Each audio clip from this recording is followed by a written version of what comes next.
Welcome to Telangana వెలుగు. నేను మీ రాజు.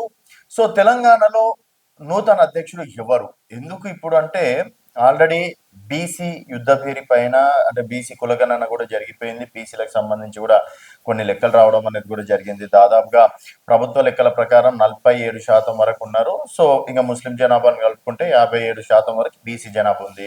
అలాగే కాంగ్రెస్ పార్టీ కూడా పిసిసి అధ్యక్షుడిగా బీసీనే నియమించడం అనేది జరిగింది.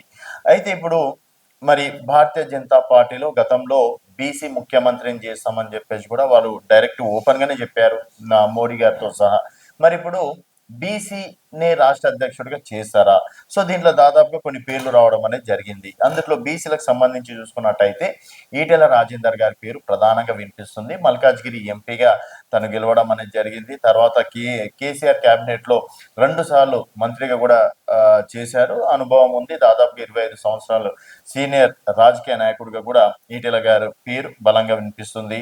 అలాగే మోదీ గారితో కావచ్చు, అమిత్ షా గారితో కూడా మంచి సంబంధాలు అనేది ఉన్నాయి. ఇక్కడ 2014 నుంచి మంత్రిగా కొనసాగుతున్నప్పటి నుంచి ఆర్థిక మంత్రిగా చేశారు, వైద్య ఆరోగ్య శాఖ మంత్రిగా చేశారు. సో ఆ టైంలో అక్కడ అంటే బడ్జెట్ విషయంలో కావచ్చు, ప్రతి విషయంలో కూడా ప్రణాళిక విషయంలో వారితో మంచి సంబంధాలే ఉన్నాయి. సో మరి ఇప్పుడు ఈటెల రాజేందర్ గారి పేరు ప్రధానంగా వినిపిస్తున్నాయి. అయితే సీన్ కట్ చేస్తే ఊహించని 2 పేర్లు తెరపైకి వచ్చినాయి. అందులో ఆర్ఎస్ఎస్ సంబంధించి మురళీధర్ రావు పేరు ప్రధానంగా వినిపిస్తుంది. మురళీధర్ రావు గారు ప్రచారకగా, అలాగే ఏబీపీ ఫుల్ టైం వర్కర్ గా, తర్వాత పూర్తి స్థాయి సమయ కార్యకర్తగా ఇప్పుడు భారతీయ జనతా పార్టీలో చేస్తున్నారు. తర్వాత మధ్యప్రదేశ్ కి సంబంధించి ఇన్ఛార్జ్ గా చేస్తున్నారు. గతంలో ప్రధాన కార్యదర్శిగా కూడా పోస్టులు చేయడం అనేది జరిగింది. సో మురళీధర్ రావు లాంటి వాళ్ళ పేర్లు సడన్ గా తెరపైకి రావడంతో ఇప్పుడు ఏం జరుగుతుందన్నది మాత్రం ఉత్కంఠగా చూస్తున్నారు. ఎందుకంటే కిషన్ రెడ్డి గారి పదవి కాలం తొందరలోనే అయిపోతుంది. మరి ఒక ఓసీకి ఇస్తే వర్కింగ్ ప్రెసిడెంట్ గా బీసీకి ఇవ్వాలి. ఒకవేళ బీసీకి కనుక ఇస్తే ఇంకా వర్కింగ్ ప్రెసిడెంట్ గా అవసరం లేదు, ఎందుకంటే ఆల్రెడీ ఏలేటి మహేశ్వర్ రెడ్డి గారికి ఎల్పీ నేతగా కూడా ఇవ్వడం అనేది జరిగింది కాబట్టి. సో మరి బీసీ ఇప్పుడు డికే అన్న గారి పేరు ప్రధానంగా వినిపిస్తుంది. ఒక మహిళకి ఇస్తే డెఫినెట్ గా వర్కింగ్ ప్రెసిడెంట్ బీసీలకు ఇద్దాం, ఓసీగా మహిళ ఉంటుంది, ప్లస్ రెడ్డి సామాజిక వర్గం ఉంటుంది. తర్వాత ఇక్కడ చూసుకున్నట్టయితే వర్కింగ్ ప్రెసిడెంట్ గా ఒక బీసీ నేతకి ఇద్దామనే ప్లానింగ్ లో కూడా ఉన్నట్లు కూడా తెలుస్తుంది. సో డికేఆర్ గారి పేరు ఇప్పుడు వినిపిస్తుంది. గతంలో ఎవరెవరి పేర్లు వినిపించినాయంటే రామచంద్రరావు గారి పేరు వినిపించింది, తర్వాత ధర్మపురి అరవింద్ గారి పేరు వినిపించింది, ఈటెల రాజేందర్ గారి పేరు వినిపించింది, తర్వాత చింతల రామచంద్ర రెడ్డి పేరు వినిపించింది.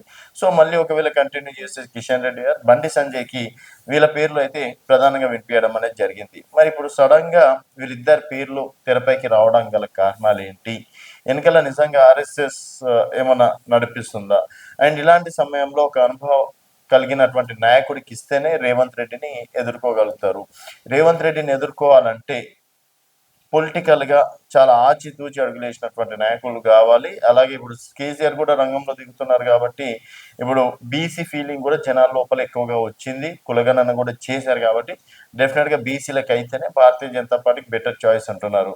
మరి డీకేఆర్ ఇట్లా వంశేందర్ రెడ్డి పైన గెలిచి ఇప్పుడు మహిళ ఉపాధ్యక్షురాలుగా కొనసాగుతుంది. మరి డీకే అరుణ కూడా గతంలో మంత్రిగా చేశారు వైఎస్ క్యాబినెట్ లో. మరి డీకే అరుణ అనుభవం కూడా అంటే దాదాపుగా సీనియర్ నాయకురాలే కాబట్టి మరి వారి పేరు కూడా పరిశీలిస్తున్నారు. దాదాపుగా ఫుల్ టైం కార్యకర్తగా మురళీధర్ రావు గారు ఉన్నారు కాబట్టి సో వారైతే పార్టీకి అంటే నియమ నిబంధత కలిగి ఉన్న కార్యకర్తకి ఇచ్చినట్టు ఉంటుందని చెప్పేసి ఆ రకంగా కూడా ఆలోచిస్తుంది. చూద్దాం మరి ఎవరికి ఇస్తుంది భారతీయ జనతా పార్టీ రాష్ట్ర అధ్యక్షుడిగా అనేది వేచి చూడాల్సిన విషయం. సో ఎవరికి ఇస్తే బాగుంటుంది అనేది మీ అభిప్రాయాల కింద కామెంట్ రూపంలో తెలియజేయండి. చూస్తూనే ఉండండి తెలంగాణ వెలుగు.